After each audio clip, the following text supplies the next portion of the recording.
qanaqadir vaziyat bo'ldi. Qaynonam nimadir ertalabdan kayfiyatimni buzdi yoki turmush o'rtog'imni telefonda nimadir ko'rib qoldim.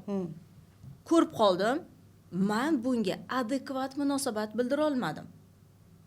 Ya'ni bu meni qanaqadir ichimdagi e'tirozlarimni, noroziliklarimni uyg'onib ketishiga sabab bo'ldi. Men asabiylashdim. Buni adekvat hal qila olmayman, o'zimni kuzata olmayman, o'zimni boshqara olmayman va mana shu narsani qayergadir sarflashim kerak. Ichimdan ko'tarilgan ulkan kuchni sarflashim kerak. Misol uchun agressiyani oladigan bo'lsak, g'azabni. G'azabga tish, mana bu dahan deyiladimi? Chelust va tirnoqlar javob beradi. Ya'ni agressiya faqat mana shu qism bilan qo'ldan chiqadi. Qiladi mana hayvoniyda. Mana shu jag' ishlatilganda agressiya pasayadi.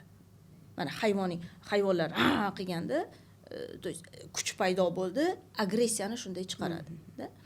Men borib hozir tashlana olmayman hech kimga. Men ovqat yeyishni boshlaganimda, jag'larim ishlaganida qandaydir agressiyam pasayganday bo'ladi. Yoki bo'lsam ayollar farzandini uradi. Yoki urib yuboradi. Yoki ish qilishni boshlaydi, hamma joyda kafillarni tozalaydi. Men ikkita qo'limdan chiqish kerak. Ikkita qo'limdan, ikkita yelkamdan chiqish kerak. Meni jag'larimdan chiqish kerak. Men baqirishim kerak o'sha paytda. Hech bo'lmasa devorga misol uchun qog'oz-pog'ozchalar olib, baqirib otganimda, mana shu ikkita yelkamdan chiqib ketganida, men keyin bolalarimni urmagan bo'lardim. Yoki ovqatdan alamimni olmagan bo'lardim.